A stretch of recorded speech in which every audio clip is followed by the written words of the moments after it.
What's going on, everybody? Minus here from Pantheon Plus. We are in our pre-show. Got about 5 minutes if you're watching this on demand, and this part is still there. Skip ahead about 5 minutes from right now. You get right to the start of the show. It's going to be a fun one, but it's the pre-show, so I'm not going to talk too much about it because then I'll just talk about more. 5 minutes. Oh, man. Draq, how are you feeling tonight? This is your first time co-hosting, isn't it? This is my very first time co-hosting, and I'm super excited. This is one of my favorite topics. I am going to love tonight. It's going to be great. It's going to be a good time. I know we tried to get you in one of the community shows, and of course, it was like the one night you couldn't do it. It sucked, so. Yeah, you know, obligations, can't cancel everything for Pantheon, even though I want to. I don't know. I think you can. What is going on, Tech Ninja? Thanks for stopping by early and hanging with us here. What's up, Kat? How are you? Oh, so here's a funny story. My thumb on my right hand is in so much pain. It's absolutely incredible. What's up, Gulu? What's up, JJ? I am obsessed with Hades. It's Theric's fault. So everybody, if I don't do something or I don't get a project done or I'm dragging my feet on something, it is all Eric's fault. I am absolutely obsessively hooked on Hades. What's up, Crinkled One? What's up, Nemu Faye? How are you? Yeah, it's just when you thought you were out, Theric pulled you back in. It's game of the year. It's game of a long time, maybe. Like, it's that good. I think it's better than Bastion, which Bastion is probably one of my all-time favorite like indie games, at least, if not more. But what's up, Thorndeep? How are you? Yeah, it's. I don't typically like roguelikes. The game is just brilliant. It's done in a way where it doesn't feel like it doesn't feel like a roguelike where you get frustrated when you die. Like it's all part of the story. The acting's phenomenal. The story's really good. Like the characters are awesome. Like it makes you laugh. Like, oh, it's freaking amazing. Like seriously, if you guys yeah, it's awesome. What's up, Jen? What is going on, Thorndeep? I think I said that already, but anyways, you got two. You got two, Thorndeep. Keep gushing anymore, you're going to have to put out the disclaimer that you don't get any perks. Yeah, I definitely do not get any perks. I will have to, I think, like, once I clear it and I start, like, unlocking some more stuff, I may make a short video about it. I just love it. Love it, love it, love it. And like I said, I literally am in pain. Like, I pulled, like, a tendon or something in my thumb. Like in between the middle and the tip of my thumb, because the way I do it on like a controller is I use the middle of my thumb to press like the A button and then the top of my thumb to hit like the X button, so I could do two buttons at once. And I've actually hurt myself playing this game. MMO injury. Yeah. Well, I wouldn't call it an MMO, but I've definitely hurt myself playing MMOs, without a doubt. What's going on, everybody? We're talking just pre-show here. This is what we do about 5 minutes before we launch. We typically come out, just get the show rolling, get the chat going. What's up, Vincent? How are you? Please, guys, jump in the green room. We are going to go to the green room quick tonight. So if you have an MMORPG story to tell, we would love to hear it. This is a full-on community show. This could be the shortest show we ever do, or it could be one of the longer ones, depending on if that green room fills up. If people want to share their MMORPG stories, so jump in the green room, get in there, get ready to tell your stories. We'll give you all the time. Tell us why you love MMORPGs and why these stories mean a lot to you. And if nobody comes in, then I'll just tell a bunch you guys have already heard, and then bore Draq half to death, and then we'll end the show. So. No way, man. We're swapping back and forth. We'll go story for story, man. Sounds good. Sounds good. All right, guys. Well, we got about 1 more minute left, and we're going to kick this off. If you guys have a story and you don't want to come into the green room, you can, if you got quick enough fingers to type it up and send it to me in a DM, I'll read it on the air here for you too and give you credit as well. So, feel free to do that if you want. Did you grab the one from Zerjerk, or you want me to read that one? Oh, did you get one from Zerjerk? Yeah, we can read that. I'll snag it. Awesome. Yeah, whenever we get past like the intro, we'll do that. Well, it's 9 o'clock, guys, so let's go ahead and get this started. Draq, you ready to go? Yeah, let's do it. All right, cool. Here we go. Oh, we're live? We're streaming right now? Cool. Awesome, man. Let me just Pantheon.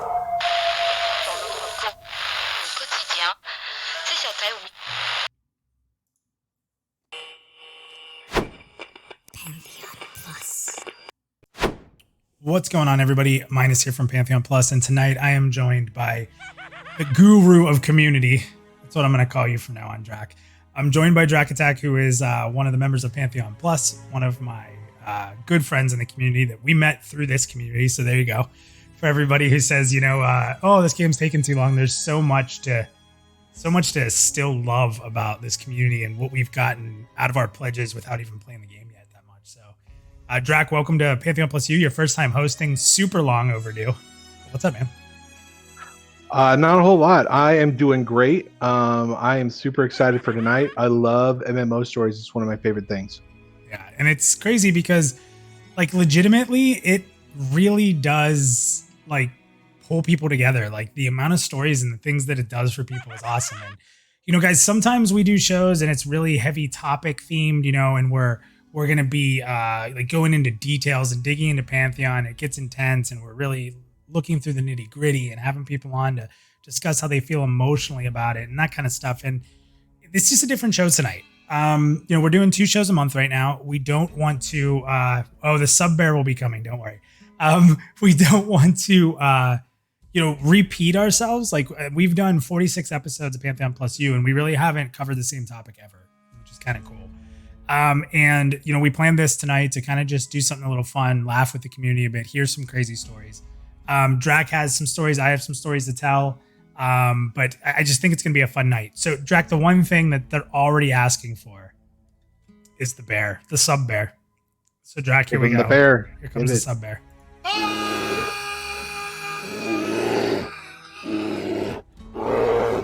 Yep, there's a sub bear. So when you guys sub up or follow, we'll try to toss out as much as we can without interrupting everyone's stories.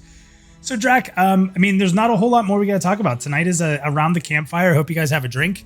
I am out of alcohol. It's the saddest night ever. I have this water bottle instead. I don't know what's wrong with me. Maybe I'll take a shot or something eventually here, but this is all I got. So, Draq, I'm going to let you start. You want to tell one of your stories? We'll start with you. I'll tell a story and then we'll go right to the green room. We're going to do it quick tonight. So, get in the green room, pack it up, guys. Get in there, come in, tell us your stories, make us laugh, make us cry, make us cringe, whatever you want to do tonight. But Draq, take the floor. You start it up. All right. So one of the things I want to talk about before we get into stories is Plus profiles. So part of what I do for Pantheon Plus as part of the community is I make Plus profiles, which is just an in-depth profile about who you are as a gamer, what type of class you like to play, what do you think about Pantheon Rise of the Fallen, and one of the coolest things is the stories. And so I'm doing a couple of those every week. If you would like to do one, I would love to have you. It's not restricted to anyone. Anybody that sends me a tell, I will do your story. And so I have a great time with these. The people that have done them have had a great time with them. Everybody seems to love them, and I would like to hear your stories and know what you're going to play for Pantheon Rise of the Fallen. So make sure you hit me up for that and we'll get you in. It takes about 15 minutes. It's not a long process.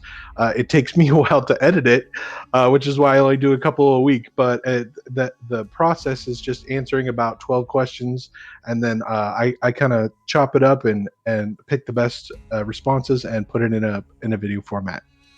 Yeah, it's a blast. And I was joking about not getting one, but it was obviously I was busy and he was busy and it was just getting our time together. And I was like, oh boy, this is going to be a long one. So I tried not to overtell, but it was a blast, guys. It's a lot of fun. We just saw Nathan do one. I love that one. He tells a great story. Maybe we'll share that one if he doesn't show up tonight, because I don't think he'll be around tonight, but maybe we'll share Nathan's story too, because that's a great one. But yeah, guys, just hit him up on Twitter, hit him up on Discord, and we'll put it up out there on our YouTube channel, and we'll throw it up on the website. So we're having a lot of fun with that. But Draq, so all right, you're up. Tell one of your favorite stories. So my best all-time story is, so I was about 6 months into EverQuest, and I had finally convinced my roommate and the guy on the second floor in the dorm that I lived in that they needed to get into EverQuest. And so they finally agreed to get in. And so we were sitting there and we were kind of planning out how we were going to do it. And they were like, well, what should we do? And I said, well, the new coolest thing to do in EverQuest right now is called fear kiting. And you get some classes that can snare and you get some classes that can fear. And then that's how you level. It's really effective right now. And so we did. So I made a Shadow Knight. My roommate made a necromancer, and the guy on the second floor made a druid. And so we went from 1 to 50, just the three of us, fear kiting the whole way. And we were really good at it. We did every single spot that you could possibly fear kite in classic EverQuest. We did the Hermit, we did the Treants, we did Hill Giants, we did Specters. We even did some fear kiting in Lower Guck, which for anybody that's ever grouped in Lower Guck, it's suicide if you don't know what you're doing and you don't know where the mobs go. So we were really good at fear kiting. And so we got to 50 and we're like, okay, well, we did this, now what? So you do what everybody else does when you get to 50. You join a guild and you start raiding.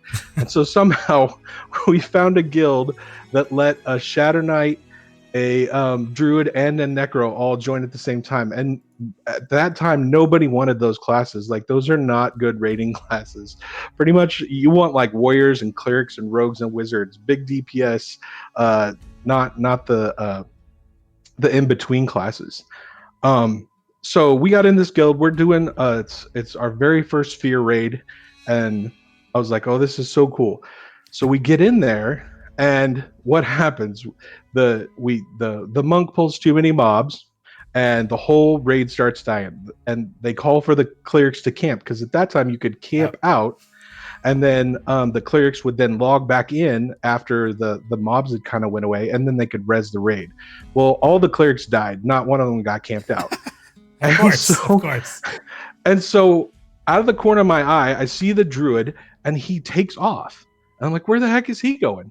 And then all of a sudden I see there's 4 of the 10 mobs that are killing everyone are following him, but they're snared. He had managed to snare 4 of the mobs. And so I looked at my roommate, because we were in the dorm together. He's sitting right across from me, and I'm like, okay, let's go. And so we started snaring and fear kiting all 10 mobs, and everyone else died. And it was the 3 of us fear kiting mobs for 10 minutes. I'm sure it'd take forever to kill some of those. We didn't kill anything. In fact, we didn't even damage anything. All we were doing was juggling mobs. And so while we were doing this, the rest of the raid, because everybody was bound outside fear, they got back in, they got themselves res, they got themselves back up with mana, and then they began to pull one at a time off our fear kites that we were doing. And so we were able to finish the raid. We didn't wipe, because if you wipe in fear, it's a big deal, because breaking back in is fair, right? And sometimes you never break it back in. Sometimes you have to come in a different day when some other guild's doing it and can res your bodies. So it was a big deal. And so we were the 3 new guys in the guild that had never done fear before, and we were celebrities for like 3 months in that guild. It was fantastic. That is awesome. I mean, talk about making us like an impression right off the bat. That's sick. It's really awesome. Awesome. Before I go into the story, since we have people in the green room and I don't want to make people wait, and we can get more people in the green room, I'll wait to tell my story. We'll talk to a couple community members. We'll bring them in. So let's go with Hoye. Hoye, we're gonna bring you in first to tell your story. I have a feeling it's a tanking story. If it isn't, I would be shocked. So Hoye, we're gonna bring you in now. Hoye, what is going on, man? How are you? Hey, how are you? So, am I right? Is it a tanking story, or is it something different? Not really, man. I figured for mine, I wasn't going to share the one specific story, but just kind of how I really got into it and built a good relationship with people. So I was an EQ2 player forever. Somebody told me about it. I got in. They helped me out for a little bit. They quit, and I was kind of on my own. And so I was just out and about looking for PvP or whatever, and I came across a group, and one was in EQ2 you had brawlers, which were basically monks, but you had a monk and a bruiser subclass. And so I asked to join their group. We did, and we started talking shit back and forth. I was a monk and the other guy was a bruiser, and we started talking shit, and so ended up hitting it off really well, joined their guild. And it was a very, very small guild. It was like there were 7 people, and the group sizes were 6. So pretty much we had a full guild the entire time anybody was on. Just our own little clique, And we pretty much, it was just great. We played at the exact same hours, like every single night. I mean, it was just a perfect fit. And I stayed with them for probably like man, probably that little clique stayed together for about 4+ years, and it was just the best group that I had ever been in. It was just awesome. We ended up raiding together, and actually, the guild leader, he was actually from New Zealand, and he was dating this girl from England, and so they kind of went off into their own little sexy time, I suppose. And actually, he ended up dying from cancer not too well at the end of it, and then it kind of fell apart. But it was just that bond. I've never been able to find that, and I probably never will. But I mean, just that night, that close knit bond, dude. It was just that was the absolute best thing for an MMO for me. It was just absolutely amazing. You know what's crazy too? Like as MMO fans, like we started this process of these long distance meaningful friendships well before like the modern era of social media has now. Like now it's a little more common, right? That people like meet people on Discord and develop online friends and chat on Reddit or whatever they do. But like EQ and like the MMORPG scene was like a big time starter of that. Like if you think about it. Yeah. That's awesome, man. No, I mean, when you're in a guild that long, it's like your brothers, man. It's like your brothers. Yeah. And, man, it was just so good. I mean, it was perfect. We always had the exact same group size. Pretty much nobody had to sit out. I mean, and just our hours that we played were just perfect right on there. I mean, we went through everything together. I went through graduating high school with them to literally having my first beer. Like, it was, That's awesome. It was crazy. Like, the first night I got drunk with them, it was just, oh man, it was good times. That's awesome. I love it. Awesome. Thanks for sharing, man. I appreciate it. Yep. That's a great story. Yeah, take it easy, man. That's awesome. Yeah, I mean, it's that just the bonds, man. Like you get so many bonds. Like this is why we love these games. We got a special guest coming up next. Madaki from VR is going to tell a story. So he jumped in. So let's pull him in next. So Madaki, if you can hear us, you'll probably have to mute the Twitch feed here in a second, but we'll bring you into the live room. So here you go. What's up, Madaki? How are you? Oh, can he hear us? Testing 1, 2, 3. Testing, Madaki. Testing. Uh-oh, we might have to wait for him to get his mic ready on Discord. Is it push to talk, Madaki? Do you have that on, maybe? Go back to your previous point. Like, one of the things that really drew me into MMOs to begin with was the fact that I'm a little bit of an introvert, right? And so that's one of the things I really loved about it. Forming these relationships online, for whatever reason, was always easier for me. And those friends always stuck with me because it was just easier to form those friendships over an online game than it was in person for whatever reason for me. You know, you hit the nail on the head there. And this is going to sound horrible, but like the same type of thing, like when you talk about like, like, let's see, like AIM, like Instant Messenger, right? Like I was such a nervous kid. Like you wouldn't guess that with how I am now and, being storyteller and yelling and screaming and doing all the stuff I do. But I was like really nervous to talk to girls, especially. And I think we've all been there at some point. But like when it came to like being able to talk to them online, it was super easy. Like I could say whatever I wanted in AIM, but if I was face to face, I could never do that. So it's funny because like that's an extension of me probably playing so many MMORPGs and being able to be like this character, right? So while we wait for Madaki, no worries. Just let me know when you get that set up so that your mic's working. So I've told a lot of stories. I'm trying not to be repetitive, right? So actually Madaki's ready. Let's bring him in because I'm going to take a while and I want to get him in here. So let's get Madaki in, then I'll tell my story and then we'll jump back to the green room. So here comes Madaki. What's up, man? Can you hear us? Yeah. Can you hear me? Yeah, you're coming through good, man. So what do you got for Excellent. us? What's the epic story? I don't know if it's really epic, but I started in EverQuest in early beta and played all the way through. Back in beta, we had a server. It was the first beta server called Tanari. So me and a bunch of real life friends who like played in the same house together on a Switch. We all decided to, and that's not a Nintendo Switch. This is actually a networking Switch. Yeah. Times. So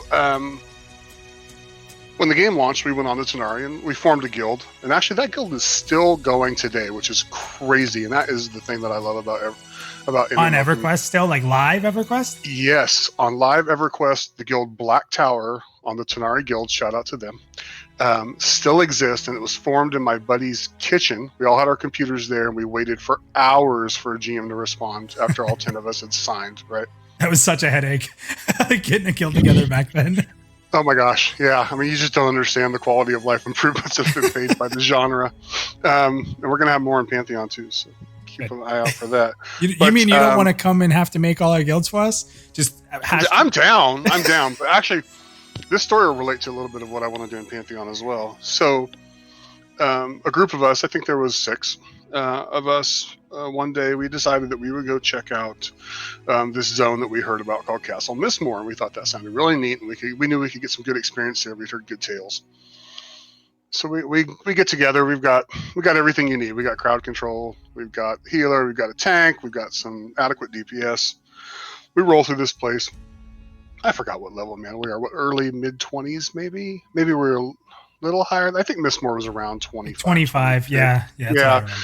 So I mean, we're starting to come into our own on our characters. We're starting to feel a little powerful. Like we're halfway to 50. We're doing well, right? So we get in there. And you start out in this little courtyard area, and we're plowing through there pretty good. And we're kind of in our own little world. We're not really paying attention to the chat that's going on. I don't know if you played EverQuest in its first iteration, but the UI was not super conducive to actually paying attention to the world. You're talking about the stone one, the old stone? Yes. Yeah. The stone UI where you just have this tiny little, and your monitor is probably 800 by 600 at best at that time too, 640 by 480 for most people. So we're in there, we're plowing through. We go into this little tunnel and this little graveyard, and we're doing good. And we've actually gained a couple levels. We've been in there a couple hours, so we decide that we're going to go up. There's this ramp that goes up. Let's actually the side of this hill that goes up, and then you go across a bridge, and there's the castle. And so where a vampire lives named Mayong Mistmore. Oh boy. And so we make our way up the hill, and as we're going up, we're noticing all these people going past us. And we're like, yeah, they must be done with their experience. I mean, it's just group after group after group, and we're like, okay. So we get up to the top, we crest around the hill, we come up to the bridge, we're starting to go out, and all of a sudden, here comes Mayong Mistmore in all his 10-foot tall glory, because he was very big and lanky and skinny and just oblong shapes back then. And he's death touching everybody, and it's a GM controlling Mistmore, and then it was a-holes and elbows as we joined the crowd. And we're like, oh, now we know. And we were back down that hill with a quickness. And that's one of those like indelible memories that I'll never forget that. I mean, the times that we were howling with laughter. Our tank got killed. So me being the necro, I had to get my tiny Jaden Lade coffin and pull his body back down and res him. But that's the kind of experience that bonds a group.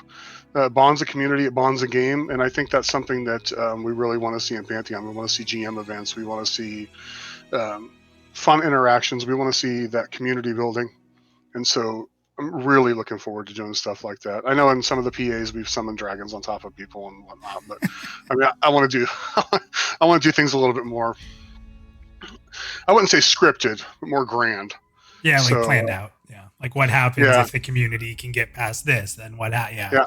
I really like Draq's story. I think that's great, man. I remember those days in El Gook with I had a necro, and I actually used to solo Deadside El Gook because back in the day you could charm the undead Froglock King, who was a rare spawn named. Yep, absolutely.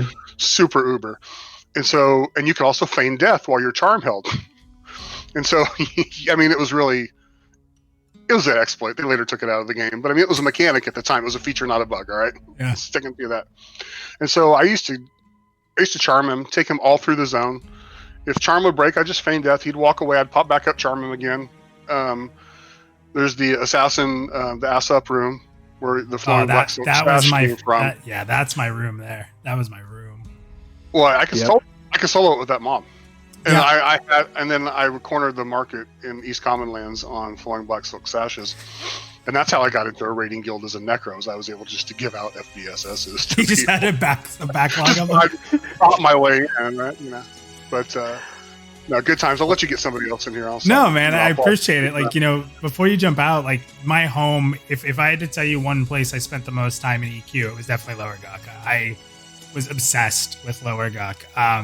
I played a lot of different characters, but the character I probably played the most, I had an Ixar monk, and I had a fungi tunic on him. And I think at the time, I want to say maybe dual woos trance sticks, maybe. Or maybe fighting battens. I'm not sure which ones I had, but I had pretty decent weapons.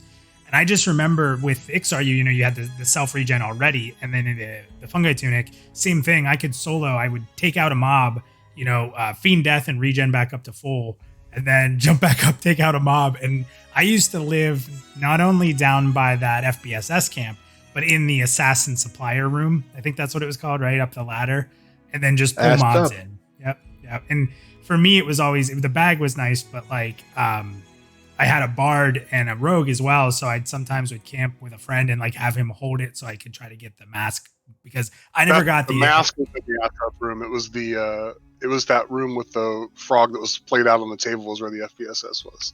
Oh yeah. So yeah. So, but it was like the place where you climb up the ladder, right? And that's where you could get the mask. Up to the left. Yeah, it was good times. Like I used to love that place. Absolutely, like that was easily Deadside was my favorite. And again, I just lived in there as an Ixar monk, so good stuff. I'm super jealous. No, go ahead, Draq. Oh, I was just saying, I was super jealous that you got to see Mayong Mistmore. I never got to see him my whole time on EverQuest, and I always wanted to. I never got to see him. And he didn't even really live there. He lived in Fear, right? Was he in Mischief? No, I think it was Mischief. Where was he at? Yeah. So it was just so cool that the GM did that. I mean, there was a couple other GM events that I did while I was in EverQuest, but mostly those were all at the arena. They would announce, "Hey, come, gather up your team, come to the arena, PvP, battle royale, free for all, that sort of thing." But nothing like that, man. I mean, that's just something that'll stay with you forever. It's just so much fun. It's fun, and it's one of those things it lives on even if you weren't there. Like it's such a story to tell, right? Like if you were there, you're telling the story, you're really living the moment. And if you're just a fan of the game and you didn't know about it, it's exciting to hear. And that's what those kind of events sort of do. Is they kind of bring out just this, I don't know if it's the right word, but like this mysticism of like this world, right? Like these part of the lore, yeah, for sure. Yeah, it's really neat. Well, Madaki, I appreciate you jumping in here, man. I really do. It was awesome. Thank you for sharing. Have a good stream. See you guys. Thanks, man. Thanks for coming in. So awesome story there. Awesome. So the stories, I've told a lot of stories, and I don't want to be repetitive, but if someone really wants to hear one, stop me and let me know. But I talked about being banned twice from EQ. One was the grand robe theft in, I think, Sky Shrine. And then the other was being handed an Ixar ceremonial breastplate by accident. And then what happened after that. Everyone's heard how much I've camped the Ancient Cyclops. I'm not going to get into that. My Ixar monk I was just talking about, like I actually grinded that to complete friendly rep with all of Freeport, like even North Freeport Paladins. Like it was insane. Like I used the sneak hide, again, not a bug, right? A feature or whatever he said, to like turn in rat pelts to get my rep up enough to then turn in orc beads. And I did that for freaking ever. It seemed like years it took me to do that, but it was so fun to just walk around Freeport as an Ixar monk and like wave at the guards, and people are like, "What is going on?" And I almost wish like I never really would have sold my account, but if I would have, that would have been the time to do it for sure. That would have probably been pretty nice. I've talked a lot about the Coven fight in WoW and what that did to our guild and like overcoming that. I talked about the only time I've ever crafted in BFA where I took over the weapon market. I talked about the time where I had to PvP as a rogue. Talked about getting Baron Rivendar's mount, spending way too much money in Blade and Soul, way too much money. Given when I got EQ in the first place, it was for my birthday. My copy didn't work. I've told that a few times. We just recently told the story of the Dwarven Cleric on the Plus profile, freaking small, which if you guys freaking small. That's a great story. And like you said with the FBSS for Madaki, we farmed the Harvester really early in EQ's life by just sitting in Unrest and just collecting the materials while people were killing stuff, going back and turning it in and getting a harvester, selling it. We sold probably hundreds of harvesters doing that. But so tonight it was like, what am I going to tell? And I think the story I want to tell tonight is, Haya is the one who started Pantheon Plus with me. And I met him in Blade and Soul. And he's one of my best friends in the world. Turns out, he was in a band in Canada. I'm in a band, or was in a band here. We just had a lot in common, and we met completely through Blade and Soul. Like, we never knew each other before that. And now, we talk to each other almost daily. We will sit and listen to music all night and play games and stuff. So he got into WoW because we had to leave Blade and Soul or I was going to go bankrupt. And he's like, we should quit now when we can. So we downloaded a ton of games, not even all MMORPGs, a bunch of MMORPGs. We downloaded a bunch of like games on Steam that he liked, that he wanted to play. And we're like, okay, we're going to play all these games like Diablo. And I said to him, well, do you want to try WoW? And he's like, no, I don't want to play WoW. WoW's graphics are awful. Why would I want to play that game? It looks awful. We were just playing Blade and Soul. Looks good. I'm like, no, dude. I'm like, it's really good. Trust me. He's like, no, I'm not playing that stupid game. I'm like, well, what if I have a second account? What if I just give you my password? You log into my second account. You don't even have to pay. Just try it. And this was a little bit before Legion came out. So he's like, fine. So we start playing that night. We literally installed probably 10 to 15 games. We never played another game. We played WoW that night, and he was hooked for the next, however long through BFA. And so the thing with him is he was always my co-leader because he's so even keel. Like I get emotional. I'm like fiery and get nuts. And it's nice to kind of have like a co-leader with me who's chill. So he's complete opposite of me. He settles me down. He listens to me BS, right, and run guilds. So he plays a monk, and he literally is a monk. He just has like chi. So I wanted to tell the story of the 2 times that he lost his absolute shit and literally rage quit because it's so unlike him. And I have given him hell every day since. So the first one, in WoW, there was a raid. It wasn't a particularly hard raid. It was a heroic version of Emerald Nightmare. And one of the fights was Ursoc, which was the druid bear fight. Now at the time, he was tanking, and we had another tank that were doing the tanking. I was DPS at the time. I think I was a DPS shaman or something like that, or maybe even a healer. And the heroic fight had this crazy swap mechanic, and it was buggy because like if he charged at certain times, like the swap would be off, and he would accidentally do something like out of order, and it would really cause some chaos.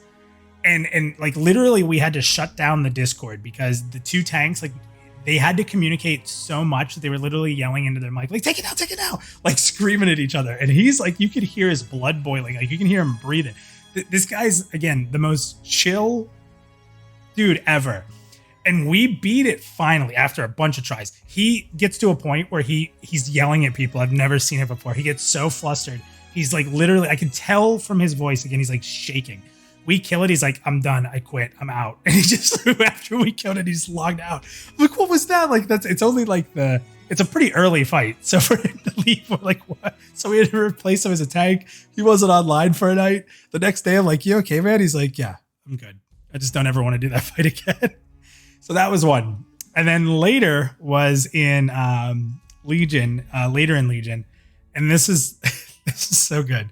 So you guys could probably relate to this. We were DPS. He was a DPS monk at the time. And we were doing Fallen Avatar. And it was this fight where there's this giant, like you only see it from like sort of like the waist up. And it's this big monster that's like chained into the back. And you're fighting these little sentries and stuff. And he does this thing where he puts like a circle on you and you have to move real quick, and he'll put like 3 circles on you. And if you don't move super quick, you get hit by them, right? So he's off in the corner because he's a really smart player. And we had a lot of melee. And all the melee have to stand like around the front, and you can't be near each other. And you need to know what path you're going to run when that mechanic comes out. So like really, if the melee all just run backwards, you're usually okay, right? But nobody does that. Everybody goes into a panic. And for whatever reason, this one night, every single person that was melee was running towards Haya. It didn't matter where he went. He could literally be on the opposite side of the fight. And he just starts screaming at people like, stop running to me. Like, I'm never playing this game again. Like freaking out, just screaming and yelling because everybody keeps running their circles onto him and killing him like all night, 3 hours of this fight. And it was another time he just rage quit. And like, I couldn't believe it. Like, I was super pissed because he was great DPS and I was, raid leader. So we needed him there. Oh, I was so mad. I was like, I messaged him like, you're a leader. Like, what are you doing? You can't just rage quit. Blah, blah, blah. Like, we're fighting and battling. 2 days later, we're like, you good? He's like, yeah. And then we convinced some of those melee people to switch to range. So that he could actually do that fight again. So, but it just funny stuff like that, because like, it just shows you like when, you're doing these fights, like how you're going to remember these moments, even when they're the most frustrating things in the world. You'll look back and sort of laugh at them a little bit. And again, this dude was chill as hell, and he's still super chill. And these two moments, like, I've never seen him more stressed in his life. It was so funny to me. So, but those are something maybe a lot of people haven't heard before, and with all the stories I've told. So, even the most chill of us MMO players sometimes lose it. Yeah, I lose it all the time. I'm looking forward to hearing Theric angry. That's my goal for Pantheon. I don't think it's gonna happen. I really doubt it's gonna happen. We're gonna have Theric coming in here to tell a story soon. I don't know if it's gonna happen. I already got mad. I don't know if you guys know this or if I said it, but when we were, since I'm allowed to say it now, when we were pre-alpha, I started getting frustrated on the last night. I think it was a combination of being really tired, but I wanted to try to get a rare drop. I wanted to try so hard, and like everybody wanted to explore. I'm like, oh, we're killing a boss. And like Theric's like, you all right? I'm like, yeah, I'm good. Just got like real quiet. All right, so let's go back to the green room. Let's grab JJ. So JJ Padera, we're gonna bring you in. Piedra. And we say it wrong. That's right now. What's up, JJ? We'll bring JJ. Let's bring him in right now. What's up, JJ? How are you? Hey, what's going on, guys? What's up, man? So what do you got for us? What's your story you want to share tonight? So mine actually goes from World of Warcraft. It's like the end of Burning Crusade. They just put out the patch preparing for Wrath of the Lich King, and they put in the achievement system. And we're like scrolling through them and seeing what's going on, and we noticed that one of them is to kill the faction leaders. So we're like, oh, that must be tuned for level 80, probably meant to do in Wrath and all that fun stuff. And all of a sudden, our raid leader, Chakar, he's just like, yo, let's go get our black war bears. Like, wait, what? Like, guys, don't worry about it. Just stack hit rating. We'll get them. Like, okay. Just stack hit rating. What he didn't tell us. Yeah. What he didn't tell us is he actually had a grand plan, like, mapped out for, like, when these achievements came out. He decided not to tell us. So he gets together like 40 people in the guild, fills up the whole raid, because even though like the raid size is diminished back then, you can still put 40 people in a raid. And all of a sudden, we see all these other people from guilds showing up. Apparently, he filled up 3 40-man raids from all the top guilds in the server, and we decided to go around city by city to kill all the faction leaders. But it was more in-depth than that. He's like, okay, so we're going to have all the melee on the faction So you're trying to get them all killed in one night?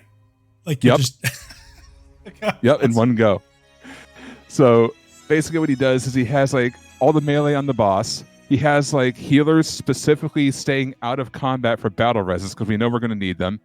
And then like ranged DPS are switched between the boss as well as the horde players, because we know as soon as we start killing the faction leaders, they're going to get pissed off. And so we're like, well, what do we hit first? We want to just go for Orgrimmar first and kill Thrall. It's like, no, we got to go through the back door. So we start off in Silver Moon. We go for Lorthamar Theron, and of course, nobody's in Silver Moon because whoever wants to go there. Yeah. And we kill him, no problem. It's like, wow, that's actually pretty easy. Stacking hit rating works. All right. So like, what's the next one? It's like, all right, let's go to Thunder Bluff, because no one's going to be there either. And sure enough, no one's there. We kill Cairn, but by that time, things start getting caught on. So we're like, all right, we have 2 of the big evils left. Do we want to go for Orgrimmar, or do we want to go for Undercity? So let's try Undercity. Well, I guess they saw through our plan, because they were there. Like half the server was there. And so and your group was about how big was your group again? 120 people, 3 raids of 40. So it was crazy, because we had to fight through them, and then of course we're on Sylvanas, we're getting her down, and all of a sudden here they come again. So it's like all range switch to the doorway, just like AoE the doorway. And the lag was so bad, because back then, everyone's having like, old like computers and stuff. It's like 10 years ago, and graphics settings were turned down low as possible so we could actually kill this.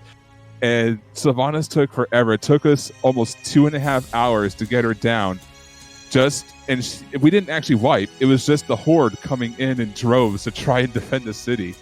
And it was so epic. And of course, Orgrimmar was the worst because there was 2 entrances to the city, and we had to do kind of like a pincer attack to like draw the horde off guard so we can get the thrall. And once we were in there, it was another slogfest, but we got it down. And then we found out that we're supposed to do it 3 times because we promised the other guilds that they could tag the bosses and we get it for them too. But it didn't happen that one day. We actually came back over the next couple of weekends and did it for the other guilds that helped us. But the most rewarding part, and actually I think it was Draq that was asking for screenshots, and one of the screenshots I posted on Twitter was us on our black warbears outside the gates of Orgrimmar staring down the horde after we'd actually killed all 4 faction leaders. And that was pretty much one of the biggest memories I had from WoW, because it brought the entire server together. It put like all the competition for the guilds aside. We helped each other out and stomped the hell out of the horde and got some black warbears before they were intended to get got. So that's awesome. I think it's funny you say that, because the way you started that is that you how easy it was to kill the blood elf leader, because that's the only one I ever killed. We got a group together in our guild. It wasn't even that big of a group, and it was like, no, it's easy. Nobody cares about this city. I'm like, all right. And we just mounted up, walked right in the front door, slowly killed our way in, killed it. And I was like, wow, that was the easiest thing ever. Let's go try another one. And I think we went right to Orgrimmar after, and we're like, nope, that's not happening. So that's an awesome story, because we were a much smaller group. And once we got to Orgrimmar and flagged ourselves, it was over. The funniest thing was the day after we killed all faction leaders, they tried to do it, and they started off in Stormwind to try and go for Varian. We weren't having it. We were already there. We got word of it, and the whole server was just in Stormwind. It was lagging like crazy, but they never got to them. It was great. That's awesome. No, for the Alliance for sure, man. I'm with you there. Down with the horde. Down with the horde. Awesome, JJ. Thanks for sharing, man. That's awesome. I thought you were going to go a different route. I thought I was going to tell some EQ stories like you guys were, but all of mine were kind of stories that I wanted to forget, so I kind of skipped over that. Well, do you remember? So it kind of ties into what Madaki was saying. Do you remember when the Burning Crusade came in? No, I think it was when Lich King came in, when they had that giant being attack the cities, and as soon as he killed somebody, it gave him full health. So like you'd have like these epic guilds trying to take him down. It was this huge thing. And they were just like, I remember in Ironforge, there were just corpses and bones like I've never seen in my life. Because what was happening is these big guilds were trying to fight him. And then like this Lobie would jump and run in and get one shot, and the guy would be back to full health. It was so frustrating. Because I think that might have been when people found an exploit and started cutting Doomlord Kazak into Ironforge and stuff like that. No, this was a pre-launch. I think it was pre-launch of Lich King, and I'm pretty sure it was a GM event, because it attacked our city and then it attacked Orgrimmar after. So, but then, do you remember the plague? When people brought the plagues into the city and it was killing everybody. So, Draq, at one time there was a plague that you could get in one of the dungeons, and you could take it back to the city for some reason. And spreads and kills everybody. In like the cities. Oh my goodness! You couldn't even go into a city. They had to fix that quick. So that's awesome. Good stuff. Thank you, JJ. I appreciate it, man. No problem, man. Thanks for sharing. That's awesome. Let's bring in Old Wargoat's been in there for a bit. Wargoat, let's bring you in next and tell us your favorite story. Here comes Wargoat. What's up, Wargoat? How you been, buddy? Hey, how's everyone doing today? Doing good, man. So what do you got for us? What game? Fantastic. What game are you gonna give us a story from? Final Fantasy 11. Well, the floor is yours. Okay, picture this: a young old Wargoat. Young old Wargoat. I'm already struggling. Trying to slowly grind his way through Fulcrum Dooms after acquiring the job of ninja, and trying to level it up so he can dual wield with an off class, because at the time there was we were able to subclass a second job. And let's just say I happened to wander too far away from that area and ended up in I forget the name of the area exactly, but it was on the way to the central hub point called Juno. you had to. It was pretty much a straight dash. And being at a low level, I was still a young ninja at the time. I still had enough to get a stealth off and walk through some of it. But when you're lower level, running up literally bumping into a higher level mob, stealth don't cut it. And the race was on. The race was on. And let's just say that I accidentally crossed paths with somebody else who took the aggro.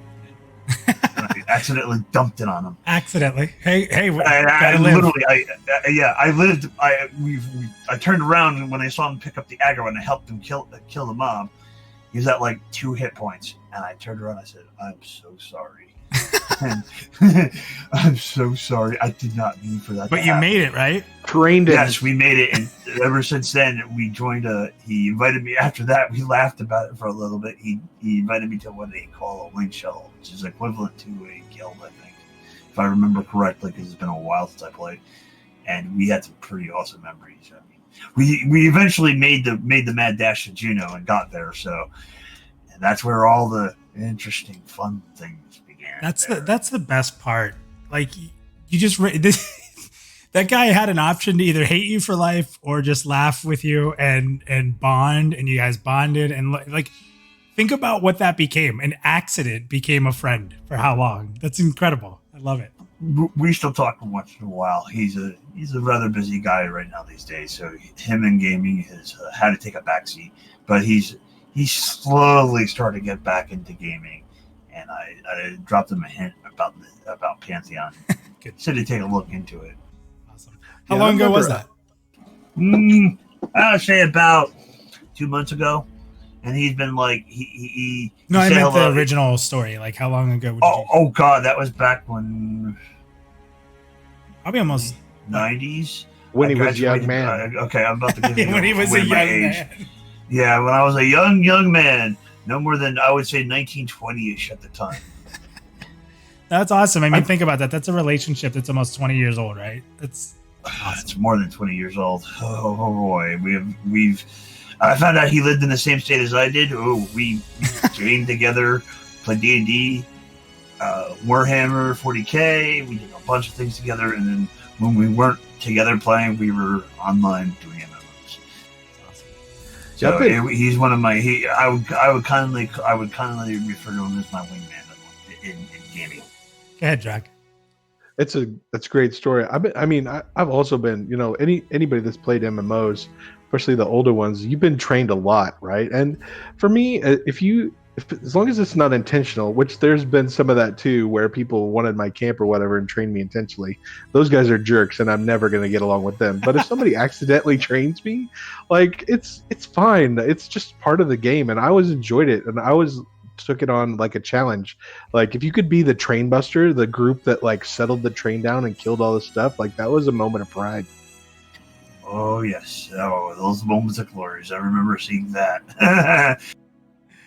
Or you're seeing it, or if you're seeing in chat people yelling "Help! Help! Help! Help!" as you see them dashing along, trying to get to the edge of the zone. Right, exactly. You're just, and then you land a snare or something on it, or you kill it, or you nuke it, or slow it, or somehow so they can live. It's great. Somebody just said KC 1 million trains survive. Pretty much. Carnors, man. It's not a good place to be. Old Wargo, thank you for sharing, buddy. It's awesome to hear about those friendships that last forever from literally just stumbling into someone in a game. And I can't wait till we get to do that in Pantheon. I mean, we're already doing it, right? Like we're doing it in Discord waiting for Pantheon. So awesome stuff, man. That's thank true you. too, man. You too, Minus. Take care. You too, Draq. Take care, man. Be safe, folks. Have a good one, man. You too. All right, we're going to bring in Tech Ninja next, and then Nathan will get to you, and then Nefel, and then Theric, and there's plenty of room. So come on in, guys. Tell your stories. He reminded me of a story. What was you guys will be better at this. Tell me in chat. Remember the Hill Giant camp? They weren't like the old school Hill Giants. I thought they were like a different Hill Giant. Maybe it was in a later expansion, and they had like I just remember it being like this camp. There was grass. It had like wooden posts, and they were like all like sitting around campfires and stuff. And it was a big camp area to like camp them and like just keep it in a rotation all around the camp to take these giants down. It might have been during. Sounds like either Kunark or Valius. There were. I think it was Valius. I think. Those were the snow giants. And was it snowy? I can't remember. I don't think it was snowy. Maybe it was Kunark. But I remember, maybe Burning Woods. That might be it. Yeah, there were hill giant camps at Burning Woods. Yeah, so I was the monk at the time, right? And we were holding a side of the camp, and we were fine. And these guys started training everybody, and we knew we were next. So I just went ahead and, I'm a monk, right? So I see them killing people and training people and taking camps. So I just go, I grab everything, I walk up to them, I do the wave emote, and then just feed death, and they just get smashed. And I'm sure they thought I was the biggest jerk in the world, but at the same time, they had it covered, right? So you don't mess with a monk. You don't try to train a monk's group. That's for sure. So let's go ahead and bring Tech Ninja in. So Tech, if you're ready, 5, 4, 3, 2, 1, we're bringing you in. Yes. What's up, Tech? How are you? Hold on. Hi. How are you, man? I'm sorry. No, you're good. Are you good to go? Do you want me to bring you back in? What do you think? Are you holding on to us, or are you holding on to the other person you're talking to? His mic is muted and stuff. I'm gonna throw him back into the green room. And Tech, when you're ready, just give us a message. We'll bring you back. So let's go ahead and bring Nathan. Nathan, I see that your mic is muted. Nathan, let's bring you. We're gonna bring you down into live. So unmute your mic and we'll bring you in. All right, Nathan, you there? Yeah, can you hear me? Yeah, man. So you have a ton of epic stories, and I know you just told one of your most epic on Draq's profile. So give us something different. Yeah, I do have a lot. So one I want to share, definitely, and I don't think I've shared it before. Oh boy, this is a crazy one. So I want to tell you guys a story of how I found out I wanted to play EverQuest, okay? It's going to get wild. So I was playing Ultima Online at the time. It was, that was my MMO at the time. It's what I played. I knew about EverQuest. Didn't really, have the money or funds to get one of those fancy 3D cards so I could run it. The old Voodoo. The old Voodoo. That's right. The Voodoo FX. That's right. So, but I was living in a house at the time with a couple of roommates, and they randomly one day, they were like, hey, we got this friend we know from back in high school. We're going to go help him out. He doesn't have a lot of money. We're going to bring him some food and some buckets of water. And I was like, oh, wow. What's the story on this guy? Well, he's addicted to this game. And he literally works just enough hours to pay his rent, his water bill, electricity, and his EverQuest subscription. So he doesn't have running water. I really like where this is going. This is a crazy story. So I'm listening to it. I'm like, an online game. Well, I got to see this game, so I want to go. So I was like, all right, I'll help you guys. You didn't think about the fact that this guy's life was being destroyed. You're like, wait, what's this? Well, it made me be like, this must be a damn good game, right? That's what I'm thinking. I'm like, let's sign me up. I need me some of that crack. Let's go. So I'm thinking it's Ultima is what I'm thinking at the time, right? That's where my brain's leaning. I bet you this guy plays Ultima. So anyway, and I'm like, this guy's probably an OG. He can probably teach me a couple of things. You know what I mean? I gotta get in on this. So we get buckets of water. We get some random food that doesn't need to be refrigerated because, anyway, we'll get to that in a minute. And we head there. So we get there and we go inside his house. And oh my gosh, guys. I don't know. I don't even know if I can properly describe this to you. It was a bare house. It was just bare. There was nothing in it except for a little desk, his chair, and that was like it.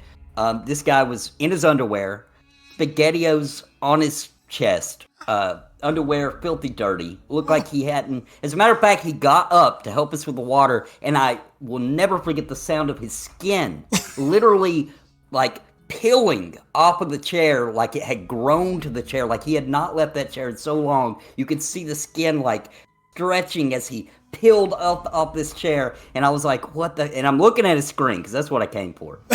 And it's EverQuest. You're just pushing through. You're just, all this crazy shit going on around you. You're just pushing through. I'm holding my breath. It stinks so bad in there. I'm holding my breath because dude couldn't flush his toilet, so it smelled so awful. I'm holding my breath. I'm looking at the screen. I'm like, oh my gosh, this must be EverQuest. It's 3D. There wasn't many MMOs at that time. And I'm like, oh, that is so sick. If I can stomach to stay here long enough, I'm gonna get this guy to show me this game. So we fill up the buckets of water so he can flush his toilet, by the way, because he doesn't have a water bill. He can't afford it. He has to live in Norath, so he has to work minimum hours here so he can live his life there in NORAD. So anyway, we get his toilet flushed, we give him some food, and I'm like, dude, show me this game. He shows me a little bit about it, and I don't know what level he was, but he looked cool as crap. He had cool armor. He was doing all kinds of cool stuff. He was showing me his guild mates and all this cool stuff, and I was in love, right? And I'm holding my breath, by the way, this entire time, like taking little breaths when I can because it stinks so bad. But anyway, I decided after that, I was like, you know what? This game has ruined this guy's life, absolutely, just destroyed his life because it's so cool. This is my life. I'm not gonna get as desperate as this guy, but I'm gonna get damn near close. Is that what we all say? I would never camp the Ocean of Cyclops, the ancient Cyclops and Ocean of Tears for 72 hours. 48 hours in, my buddy's like, dude, it's been long enough. No, we need more. It's time to go. It's time to sleep. Yeah, that is one of my many stories of MMOs, and that's how I learned and saw EverQuest for the first time. Do you ever talk to him still, or no? No. I never seen the guy again, to be honest. If you're not hoopsocking, you're not trying, man. That guy was definitely doing some crazy. There was vials on the desk. I'm pretty sure were urine. I'm pretty damn sure. It was crazy, man. His sink. I walked by his sink in the bathroom, and the dude would just shave his head right in the sink. There was just hair piled up in there, like he had no time for nothing, dude. He just would walk in there. There was the little buzzer, and he just went right in the sink and walked away. No washing hands in that sink. He was not washing his hands. So. Oh man, Derek says urine was the least of your worries. I like that. I like Derek saw his disgusting state of life and said, "I want that." Oh, Nathan, you never disappoint, sir. You never disappoint. That's why I wanted to get you. Thanks for having me. That was the best story ever. Yeah, thanks, man. Thanks for sharing. Oh, I love that you saw someone at the lowest point in their life and said, "I want that." Oh, that was good. That was good. Oh, and see, guys, this is why he plays with puppets. I'm just kidding, Nathan. You know I love you. Oh man, that's good. That's a good one. I'm trying to think. Like, we had a friend. His name was Jeffy. Literally, like that's what he was. That's what he went by. Skinny kid, emo kid. And when he started playing WoW, he stopped hanging out with us. He only played WoW. And when that South Park episode that everybody is talking about, like, oh, you found the guy from the South Park episode. Like, I'm not kidding you. Like, he literally stopped hanging out with us to play WoW. It was bad. Like, it was real bad. And when that episode came on, probably 30 people called him. Dude, there's an episode about you on. And by the time I got through to him, he's like, dude, I know there's an episode about me on. He hangs up on me. But it was just funny because, like, literally came out at exactly the same time. So, crazy. I remember in college, there was a national news story about some guy that had left his wife, had quit his job. It was like in all the major newspapers and major papers. And my mom got a hold of it somehow. And she called me up. She was like super worried. And she was like, you got to stop playing that game. Like, it's going to ruin your life. I'm like, Mom. I'm in college. You see my grades every quarter. They just ship back to you. I'm still making good grades. It's okay. I have control of this. I can handle it. I remember those days. And luckily, my grandfather was like a computer guy, and we played a lot of games. So, like, he ended up. I had a lot of friends I played with that, like, they had to have the talk, and it wasn't birds and bees, and it wasn't drugs. It was EverQuest. Oh my goodness. Oh man, let's go ahead back in. I think Tech Ninja, if you're ready, bring you in. He says he can go. All right, so let's go ahead and grab Tech Ninja to bring him down and tell his story. All right, Tech, you good now? Yeah, man. Sorry about that. No, you're absolutely good, man. So, what game and what are you telling us tonight? I'm reluctant to say because I know there's residual hate within the community. But it's World of Warcraft, and it's the pinnacle of World of Warcraft. And when I think about it, it's Burning Crusade. And it was a time before, Activision bought Blizzard. So it was still Blizzard in the team that we remember it. I love how you're trying to soften into this. Don't worry, I'm a huge WoW fan. We've already told WoW stories. You're good. All right, no, okay. We're WoW friendly here. It's a WoW friendly crowd. Yeah, we are. Hey, Joppa liked WoW, so we're good. Fair enough. All right, so it's more so about the 10-man community that you got to build during that time frame, right? So at that time, you joined up for Karazhan. You had individuals that were willing to play through Karazhan with you for the first, 3-4 bosses, right? Till you get to Curator, however it was.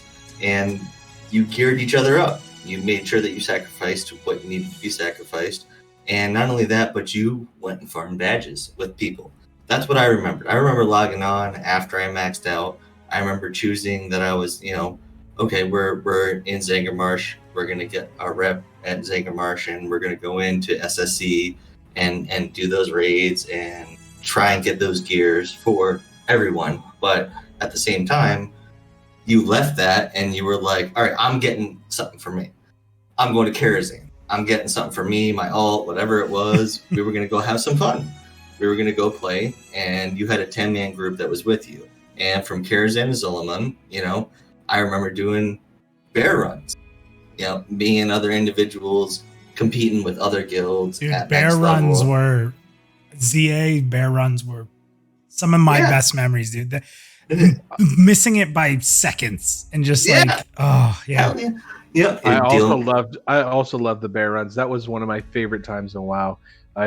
We had the same 10-man group. My EverQuest buddies I was telling the story about earlier, we all did the bear runs and we got our bear. Some of the greatest moments. Yeah. So can we all agree that the egg boss can go to hell?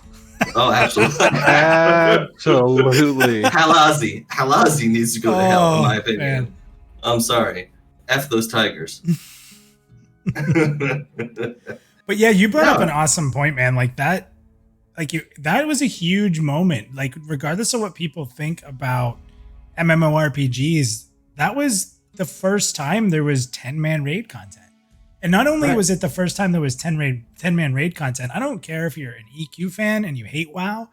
Karazhan was it was marvelous. Yes, it was.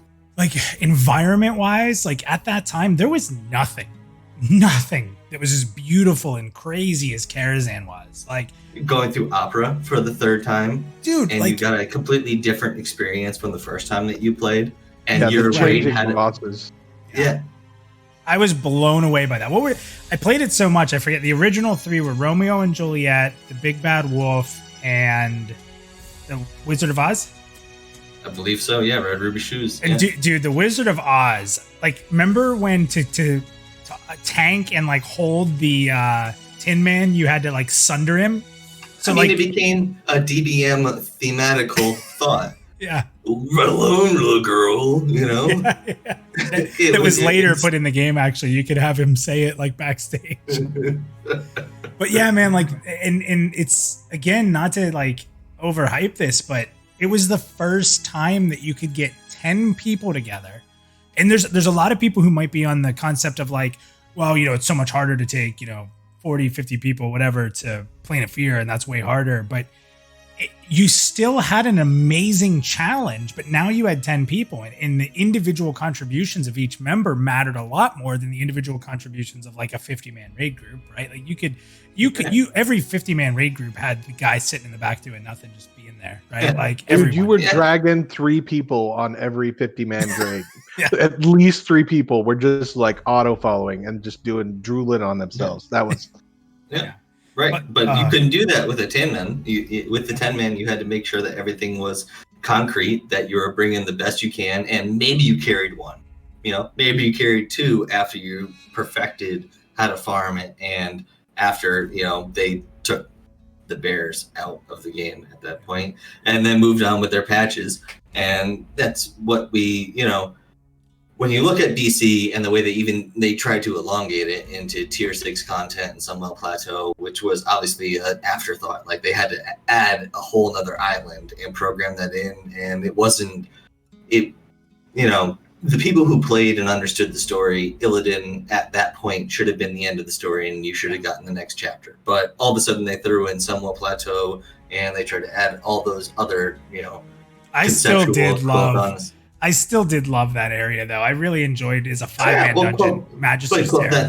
Right, but that's where Quel'Danas became the abused child of what we see of today's World Quest and things of that nature. That's true.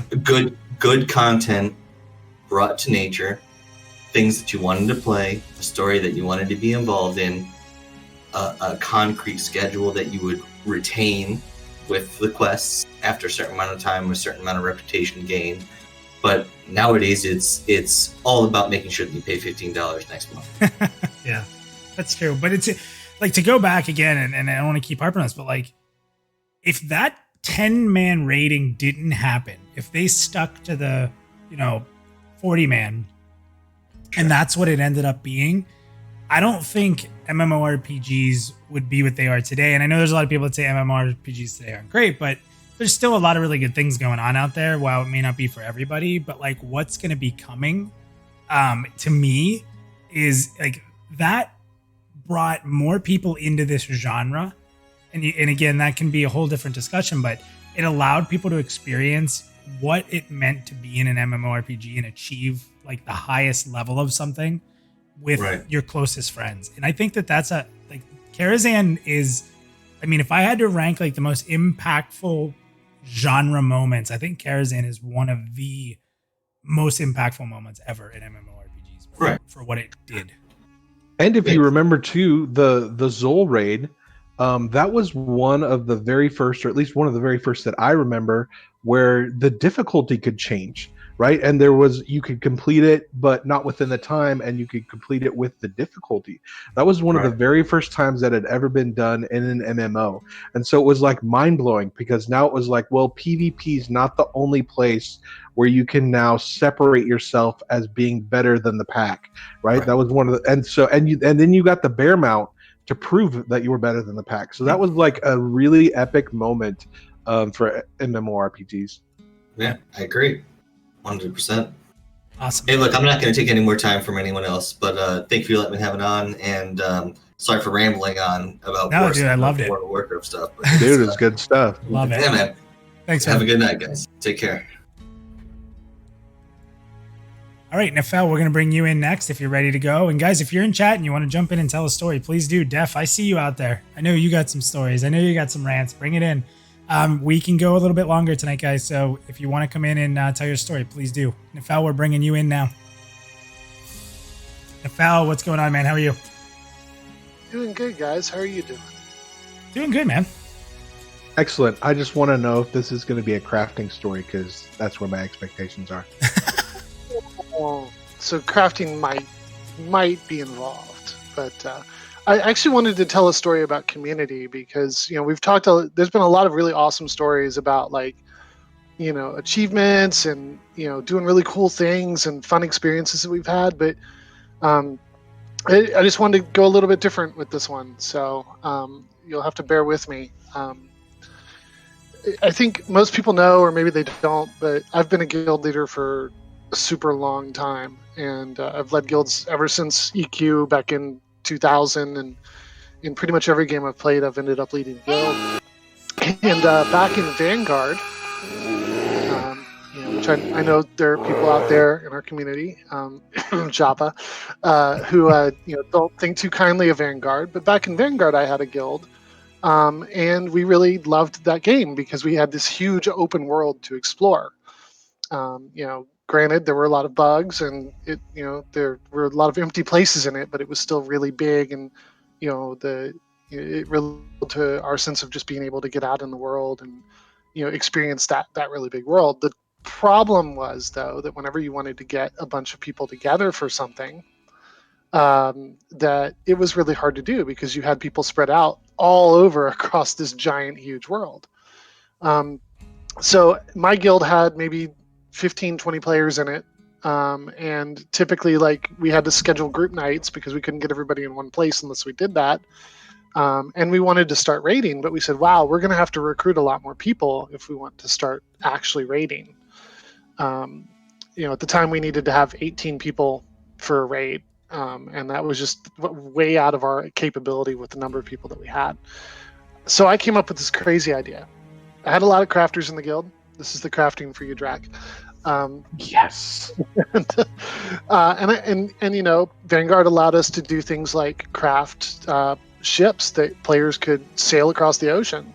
And these were not small projects. Like this took, typically multiple people working together, and or crafting the materials needed to go build a house. Like it was pretty extreme. And even just some of the equipment that you could craft was really nice. So I said, hey guys, everybody take a few weeks and let's craft as much stuff as we can, like really good stuff, not dumb things, but let's craft some ships, let's craft a couple of houses, let's craft some really nice gear, and then let's go throw a party somewhere and do some events to give away all this stuff that we've crafted. And while we're there, maybe we can recruit some new members so that we can start raiding.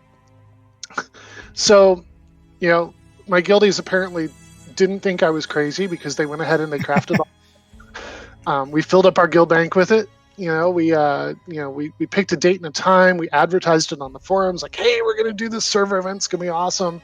We figured we might get like 30, 40 people, right?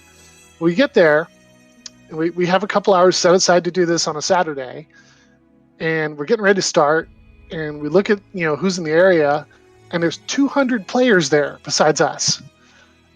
And then as the event goes on, like we had originally planned on this being 3 hours and then we're done. Not only did we get up to around 600 players through the course of the event that came out and joined us in this event, but we had other guild leaders volunteering prizes so that we could just keep it going all day long. Like, we at one point we were doing raffles and we just ran out of stuff to give away. And 3 other guild leaders send me tells, and they're like, hey, we've got some prizes you guys can give away. At the end of it, we did get like 3 or 4 recruits out of the deal, but we made so many friends just by bringing the server together for that server event that just exploded beyond all of our expectations. And it really got the server community moving. 2 weeks later, I had people messaging me and wondering when the next one was going to be. And so I just thought that was a really cool story to share about like just how much community can enhance the game. I mean, we made so many friends in a game that was arguably not in great shape just by doing a server event, and that lasted for years. That's awesome.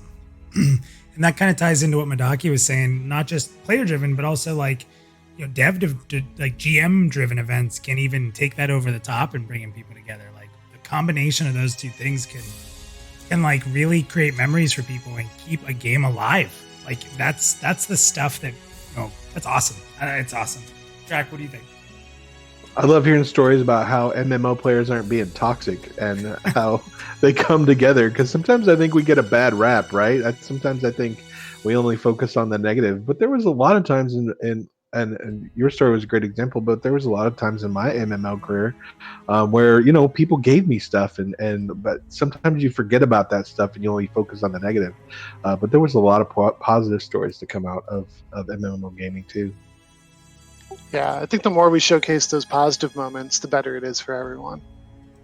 Yeah, and without a doubt. And just to show that, when you do something like that, there's too many people, I think, that are used to playing an MMO and the MMO tells them what to do.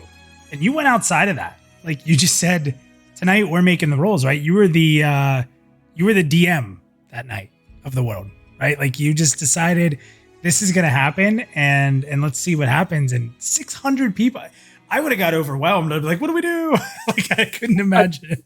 It was nuts. Like I was, I got done with that session when we finally ended, and like I was shaking from the adrenaline. It was just, it was worse in a way than like any raid that I had ever run, because it went on like all day, and I was bone tired afterwards. But you know what? A couple days later, after I'd recovered, I was ready to do it again. That's awesome. That's awesome. That's a great story. I don't think I've ever, I used to run, the only thing I can even think close and it's not, is I used to run a weekly pickup group to help people learn to raid. And it was smaller. It was only like 15 people. I did a naked halfling runs in West Commons. We did like a couple hundred people, and then that's always a good time. That's awesome. You always get people with the naked runs. Those are always fun. Oh man. And we're getting off topic a little bit on that, but like, the guild nights that we'd do like content and just know that it wasn't for achievements, and we'd all be drinking and having fun, and then all of a sudden it's out of control. And the stories that come from those nights, just laughing and stuff, it's great. So. Those are the best ones. In EQ, we would take a bunch of like level 20 characters and we would rush Karnor's castle just to see how far we could get. It was awesome. That's awesome. Thank you, Neff. That was a good one. That was a really good one. Yeah, Extra thanks, points guys. for getting crafting in there. Talk to you later. Ladies, man. Thank Later, you. man. All right, Theric's up next. Then we're going to go to Coco Mojo, then Def. So, Theric, you're up. I'm bringing you in now. I do have one, the written one for Zerg Jerk if you want, or if we don't have time, that's fine too. We could Hey, guys. do that next. What's up, Theric? How are you? Good. How are you guys doing? I'm okay, except for this thumb here because of you. I This heard about thumb- your Hades thumb. I'm gonna have to He wrap totally it so threw I you can under keep the playing. bus. Yeah, I'm gonna have to wrap it so I can keep playing. Like I don't know if I'll have the dexterity to keep going. You know what? That's the only thing that's going to keep you from clearing before I did. You'll clear it 100 times faster than I did because you're just better at this kind of a game. But now that you've injured yourself, I think I have a chance. It's still, I think I cleared it in 40 something tries. So I think I'm around 12 to 15. So I'll send you a link to a vertical mouse, old man mouse. Old man mouse. That's what he needs. I think Torque uses one of those. It's actually pretty neat. He was showing it to me once. So nice. So nice. Theric, what do you got for us tonight? What's your story you want to share with everybody? Well, I had to think about this because I've told a lot of stories and I didn't want to repeat one, but and I also was thinking back to EverQuest, and Tech Ninja and I were just talking about this, and sometimes some of those old EverQuest stories were good and epic in the moment, but now you kind of tell them they're not quite so epic. I was thinking like the first time I had a platinum to my name, I'm like, no, that maybe that's not the best story. So I kind of thought about it a little more, and you know what? One of my favorite stories, MMO stories now, is actually not from that long ago. So I think it was March of last year, and it was you minus me, Booch, Basgrim, and Cialtric, and we were playing EverQuest. Right? Do you remember we went back? This was for your birthday. Yeah, the birthday stream. Yeah, the birthday stream. And I hadn't played EverQuest, modern EverQuest, in 20 years. And and I don't think you had. I don't know. And if some other people hadn't. I know Basgrim hadn't played it very much, but maybe a little bit more. But so what we did, we got together, as you remember, we all played halflings, right? And we started out, and we all made our classes, and we gathered in the starting area right outside Misty Thicket, right outside Rivervale. And that Rivervale music was there, and it was, this is a lot of nostalgia. So just came back right away. Like right away, you're singing it. Haven't heard it in however many years, and I'm already like. Yeah, exactly. I'm tempted to sing it right now, but I won't make a fool of myself. I won't sing it right now. So yeah, we get outside and we're hanging out in Misty Thicket, and just all of us sort of being there, sort of having that nostalgia come back to us all at once was very fun. And we had made some preparations ahead of time. So I had bought like on their little cash shop, I bought like a keg of beer, right? And I plopped it down in the middle of the field. We were handing out like drinks and cakes and stuff like that, and just. We were just goofing around and having a great time, pulling random spiders, doing whatever, dying to various things that were going on. Skeleton camp. Yeah, right. Exactly. And then we made our way to Unrest. And, we had a great time. We were playing on, I think, the test server, right? So we had we leveled ourselves up to 25 just automatically. And we were able to sort of do Unrest fairly easily. But we got down to the Dwarven work boots guy, the boss at the bottom of Unrest, and it was so much fun just to sort of, and it reminded me that even though a game like EverQuest today is what it is, it's got its issues and it's got its problems, and it's not the same game as it was. The core is still there, right? And the core was a bunch of guys, people getting together, having a good time, just not taking themselves seriously and being, enjoying each other's company and being silly and having a laugh. Yeah. And you don't need we want Pantheon. It's going to be much more than that, obviously, but it's at the core. That's what it's always going to come back to. And I have epic stories. You have epic stories. Draq, you've got epic stories. We all do, about these moments of achievement and things that we're so proud of. But we've done that in a lot of different games too, right? In MMOs, the defining factor is that we have people, we have connections, and these moments of socialization that are just so great. So different than it. Yeah, Because as soon as you brought that story up, so many memories came back. I haven't thought about that in a while, and I think that's even on our YouTube channel. Like if you go way back, you have to dig in for it. But I just remember one of the funny things that maybe when we were fighting, and there was this little skeleton camp, and of course, if anyone knows me, I'm egging well, let's go, go pull it, like go, right? Like I want to kill everything, kill the world, right? Like when I'm playing MMOs, and I remember. Somebody was tanking, I can't remember who, pulled it and just got one shot. And I watched all you guys run in to go fight. And I just turned around and I just took off and left all you guys there. Yeah, you were booking it back to Rivervale as fast as you possibly could. And we were left for dead. Totally left you guys to die. But and I'm the one pushing you guys to go in. Yeah. It's like that's what it is, man. It doesn't have to be complicated, you know. Like we get so complicated, we get so up in our heads about these things, and it's like it's just moments, man. It's moments like that you remember, and I don't care what you're doing, if it's an old game, a new game, whatever. So with almost every memory comes someone you're remembering. Like every time you go back to an MMO memory, even if it's about an achievement, you start to visualize that group that you're like that person you didn't think about for a long time, right? Right. One of the stories I was thinking of telling, which I might still, is like when you have that troublesome guildie. Obviously, I'm not going to mention his name, but like that one guy that you like him, he's a good guy, but man, you kind of hope he doesn't show up for raid night. Like it's something, right? Yeah. Sure absolutely. would go a lot smoother if he wasn't here. Yeah.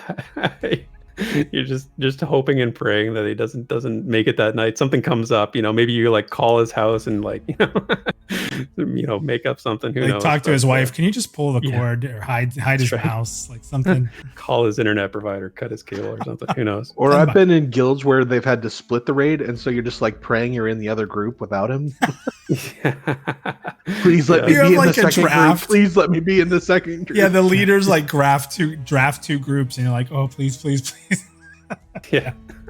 It's the personalities, right? Like it doesn't matter, like even if it's good or bad or whatever. I mean, that's right, you remember that, and it's sometimes it's the other side of the coin, you know, but that's right. That's funny. Nathan says we're talking about him. I have a funny, we had a great, Nathan was with us, I think, and we did a EQ2 night it's one of the best experiences I ever had in a game I played pretty much only that night. Like maybe a couple days around it, but we had a great time with EQ2 with a bunch of the different content creators were there. I think Def might have been there, if I'm not mistaken. I can't remember, but there was a good group there for that. Nice. Awesome, Tarek. Thanks, buddy. That was and I haven't thought about that too. And that's the funny part. Like we forget great moments, and then it comes back up from somebody you're friends with, and you get to relive it over again. You don't get that in any other game.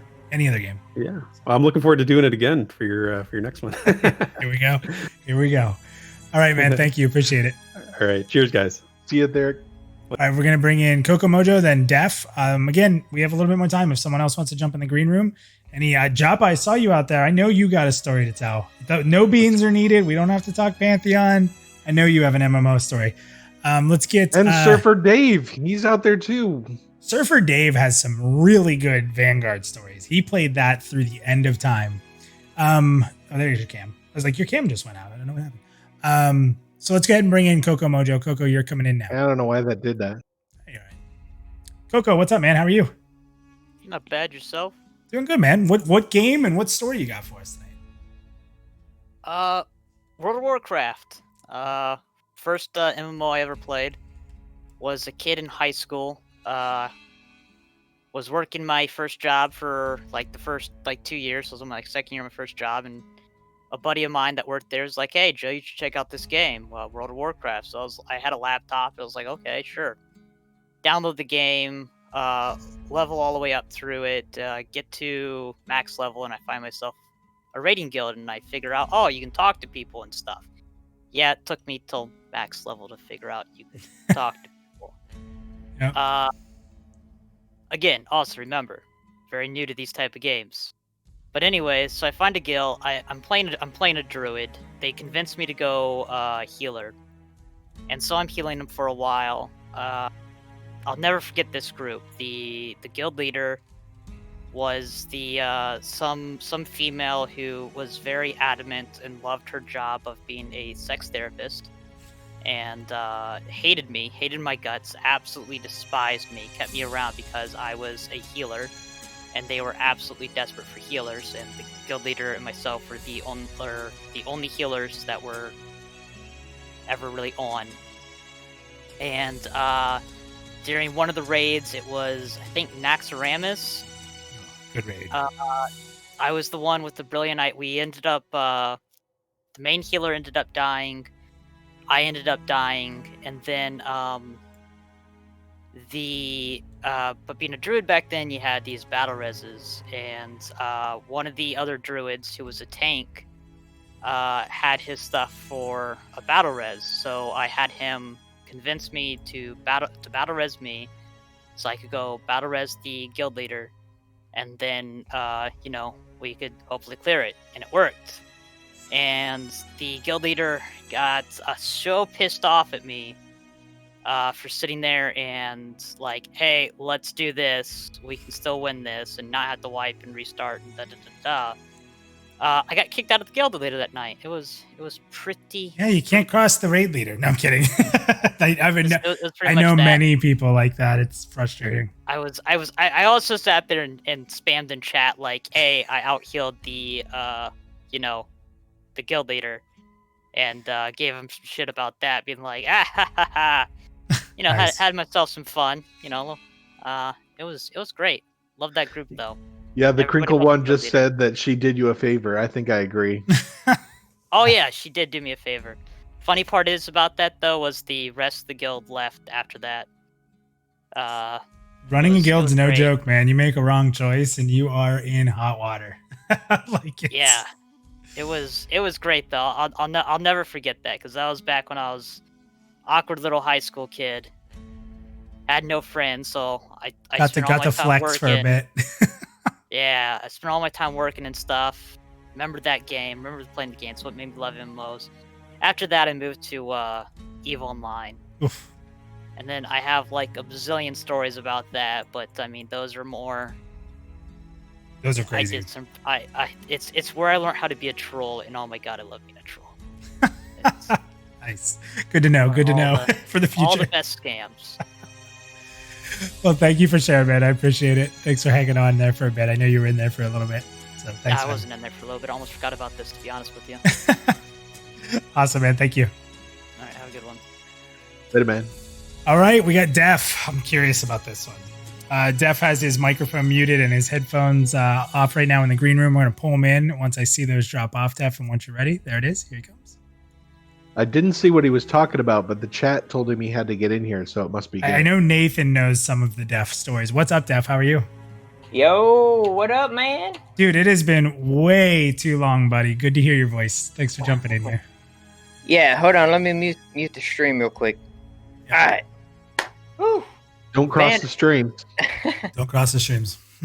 I don't even know where to start, because I'm the type of person where I can't remember yesterday. But when it comes to MMO stories, there's so many. Like hearing Theric and everybody else that's been talking, it reminded me of a really good raid guild leader I had. Mind you, I'm like 13 or 14 when I'm playing WoW. I mean, EverQuest. Man, messing up tonight. You're good. But I remember him like training me on how to FD pull. Him training me on how to fear kite. You know, you just don't get that kind of interaction with another player these days. So that was, back then you didn't have YouTube, you didn't have guides. So it was just kind of the thing, like if someone was a Shadow Knight or a Necro, hey, you can FD pull as well as a monk. But or I even remember, tutorials. Like the game didn't even show you what to do.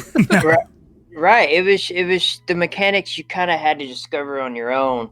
And I remember the same guild leader taking me out to in the gray at SSRA Temple, and was showing me how to kite the golems and the shissars, and like that was just crazy mad XP, and it was perfect for necros because you had dead men floating, and you could just breathe in that zone, and super mad XP. And it just went on from there. From that, it kind of gave me the tools and the knowledge to learn how to FD pull and fear kite in some of the planes. There's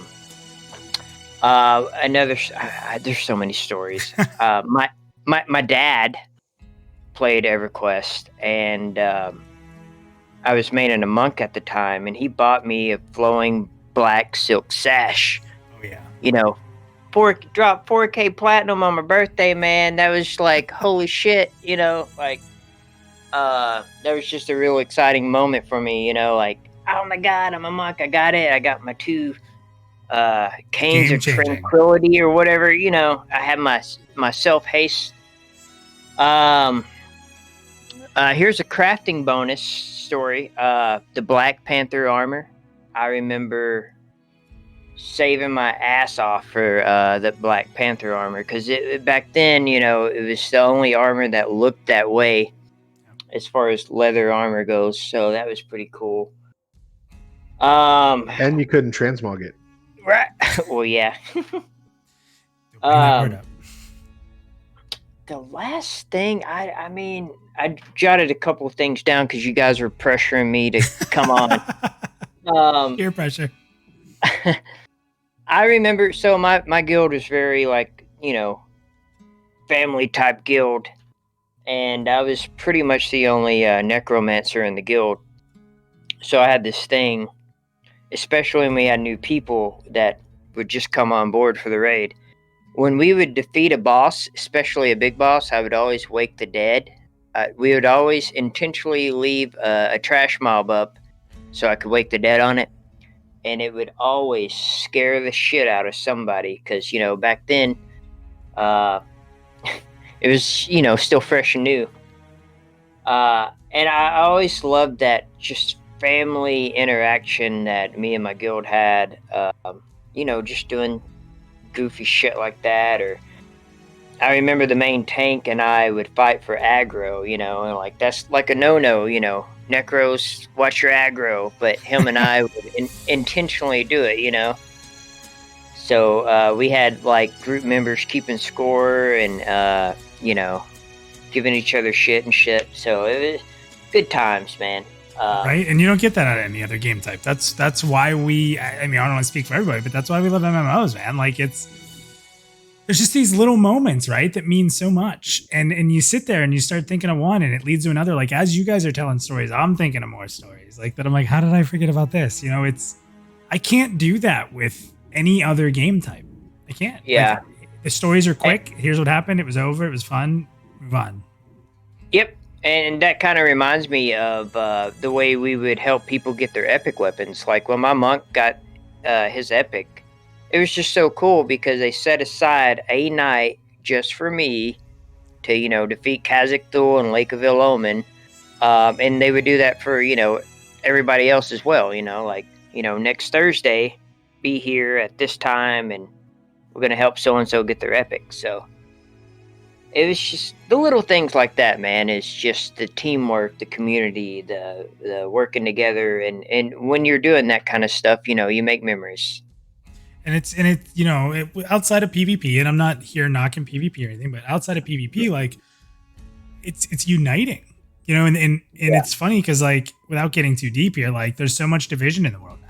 Everybody wants to pick a side, and one of the cool things about MMORPGs is you do escape. You escape the world and you come together, and whether it's to get you your epic weapon or to discover something new or to teach somebody something, it's I don't know. There's just that's why I'm so into Pantheon and being the PvE game, right? With all these PvP games coming out, to just go back to that experience of just helping one another and developing these stories and getting a rival, right? Even a rival was eventually when you had a rival for long enough, you usually buried the hatchet. And if you didn't, it's still a great story, right? It's right.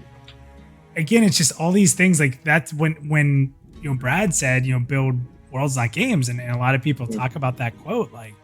That's the difference. That like all these things, all these stories. That's the difference to me. It's the Pantheon difference, bro. Yeah. When you help somebody else camp their epic for 8 hours straight, like you guys are bros for life. I don't care what anybody says. Like you're gonna go through thick and thin from here on out. Like whatever that person needs or whatever you need from that person, they're gonna do it because you sat there for 8 hours and camped the stupid epic mob for them. Dude, I can't tell you how many hours I spent in Skyfire helping clerics get their damn little mace, man. The pearls? Yeah, man. I forgot. Yeah, that's what they were. Oh, they were awful. That was the worst. I did same thing, man. I never did a cleric, but I camped so many of those stupid dragons for pearls.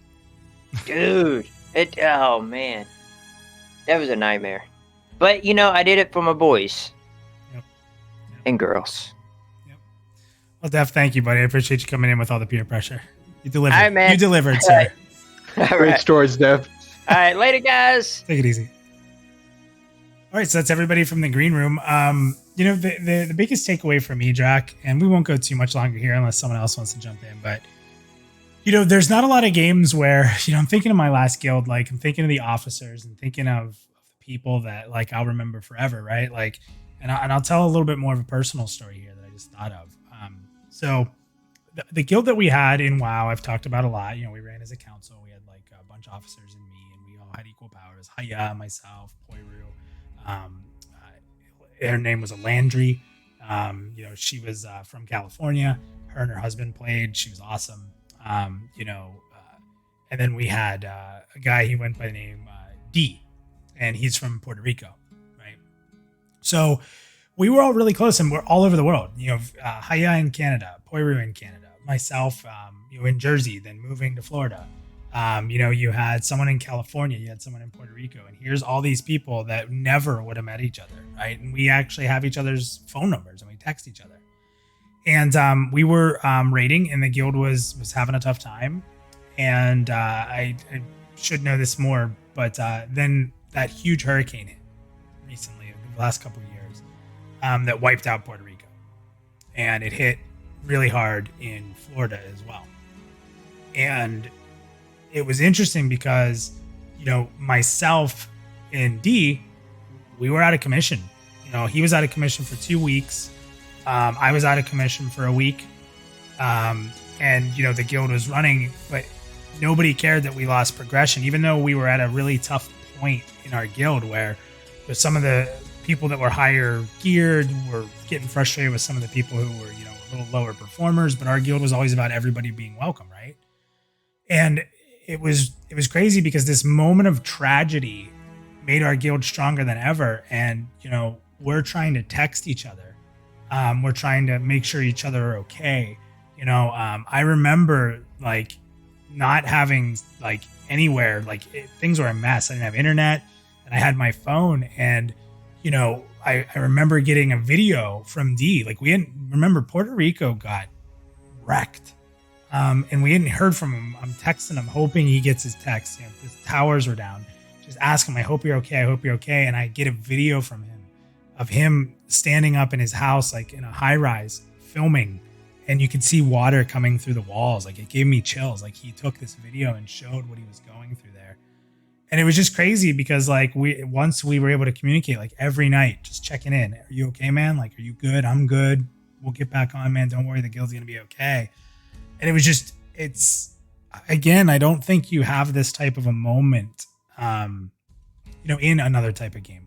I really don't. And it was scary, but it was like, it felt good to have this connection still. And I know that when things got tough for him, having this group of friends there for him at anything he needed, you know, was just awesome. And again, I don't think that happens outside of an MMORPG.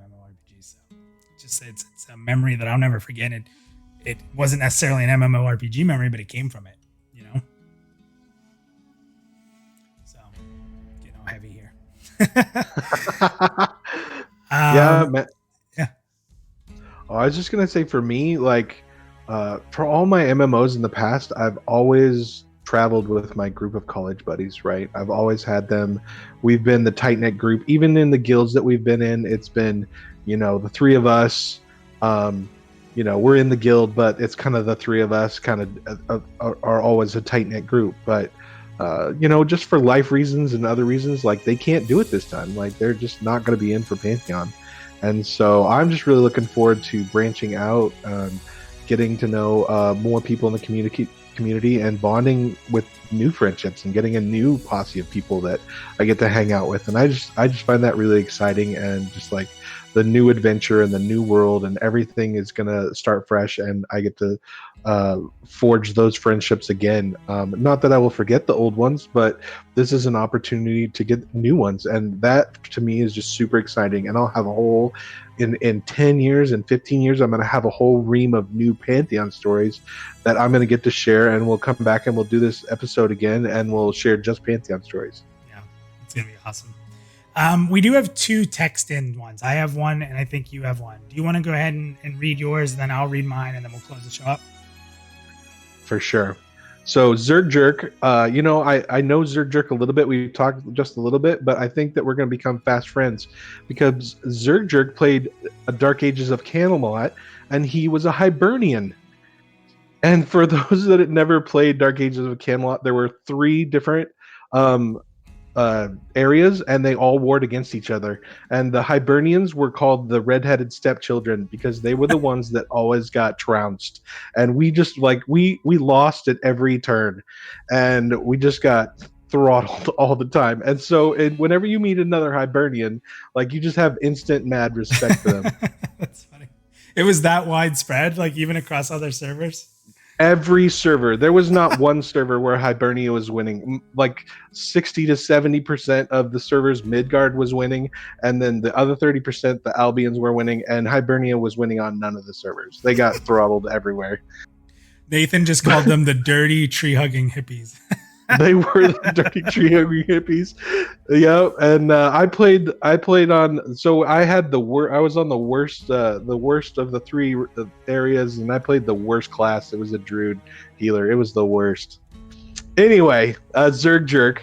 Here's his submission. In the early days of Dark Ages of Camelot, I used to play a Firbolg warden named Dumderholk on the server between Peridwin in the EU.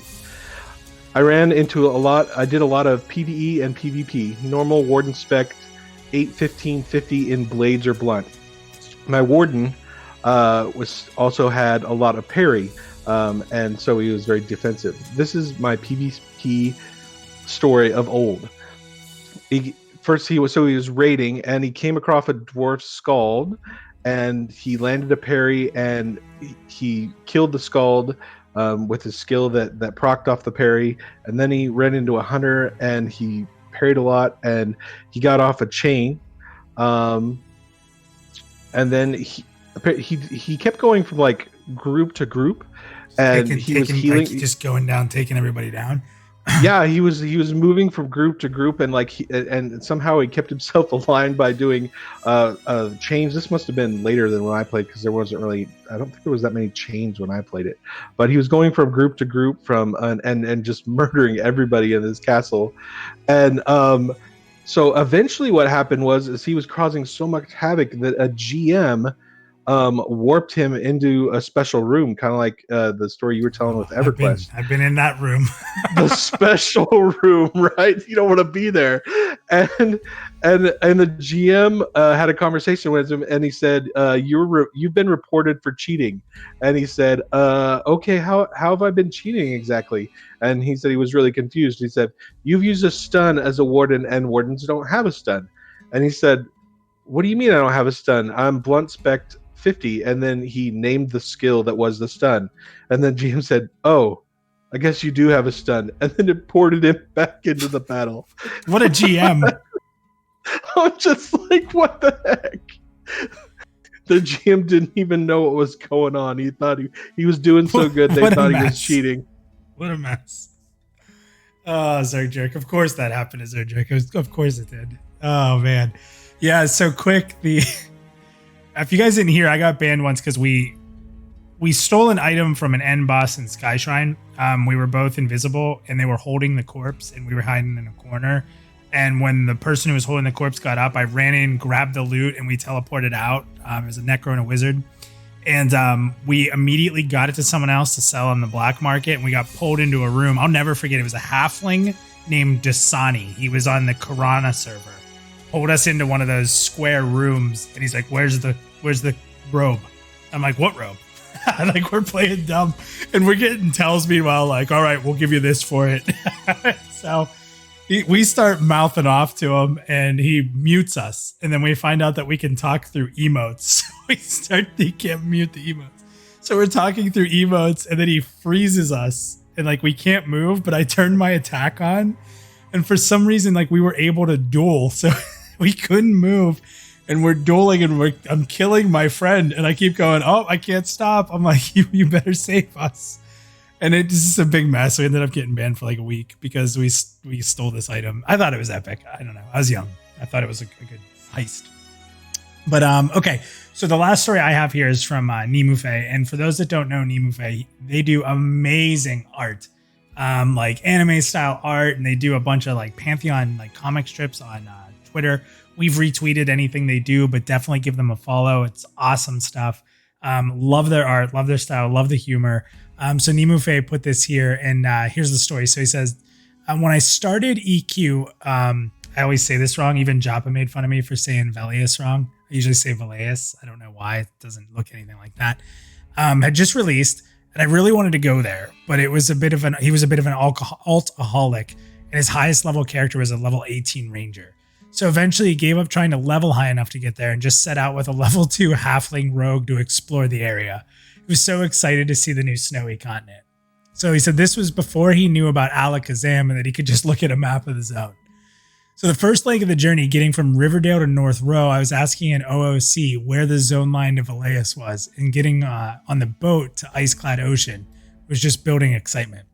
He said upon reaching Velius, having to sneak hide the entire way, and then dropping in to consider enemies to see if they were friendly or hostile was so stressful. But knowing that anytime I could get one shot and sent back to Misty Thicket. But I went out of my way to razzle a couple of Evencon snow bunnies, and then there were because they were new epic enemies. He hadn't seen a snow bunny before, and they were in his level range. Hours later, blindly exploring at sneak speed, he made it to the Great Divide, where he discerned for the other players in chat that this is where the Ice Dwarf City was. So he followed the terrain, started to notice a lot of players running up and down a river between some dwarven huts, following this sparkling river against the night sky, under a waterfall, through a tunnel, and finally reaching my destination. I had made it to Thurgaden.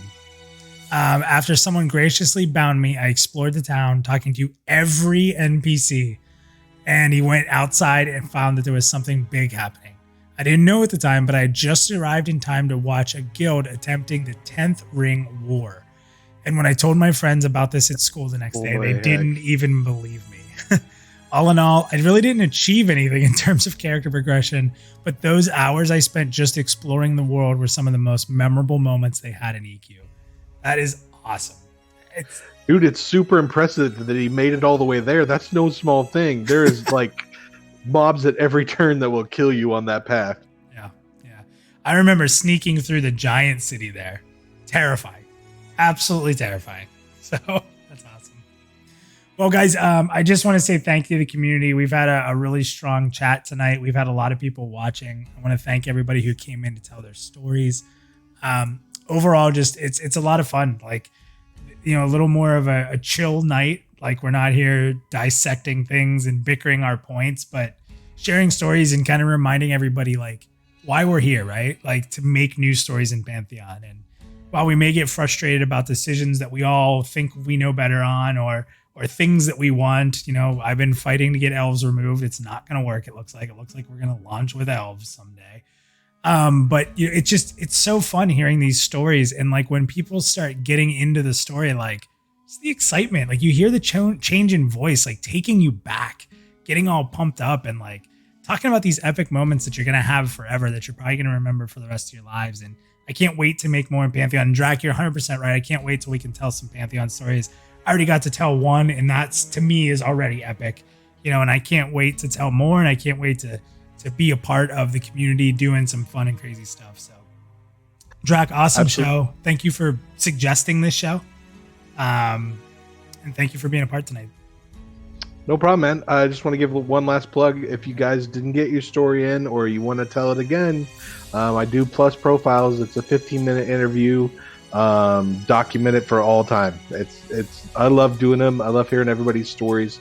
Let's get them out there. So just get a hold of me. Yeah. Yep. And also, guys, like if you don't see it on the screen, on Pantheon.plus, we have our wall up there now. You guys can hashtag Pantheon Plus to get up on the wall, share a picture or a video of one of your gaming moments. Hashtag Pantheon Plus, be on the wall. It'll show up here on the streams that we do. It'll show up on the website. Just another little small community piece to show what we're playing out there, having fun. And again, I can't wait to make memories. And I will tell you, Nefel, we're getting together. I know our guild is going to really try to do some events and some fun things. So I can't wait to dream up these ridiculous events that we're going to have. Some that will fail, some that will be epic, or both. So I'm really excited for it. I'm really excited to share all that stuff in Pantheon. So hopefully, you guys can remember these stories and it can get you through some of this weight to say one day we're going to be able to share more. So awesome stuff. Thank you again to everybody who shared. Draq, thanks again to you. And it was an awesome night. And we'll see you guys for the dev stream recap at the end of the month, as long as there is one. So thanks, everybody. Loved it. Thanks, guys. Pantheon Plus.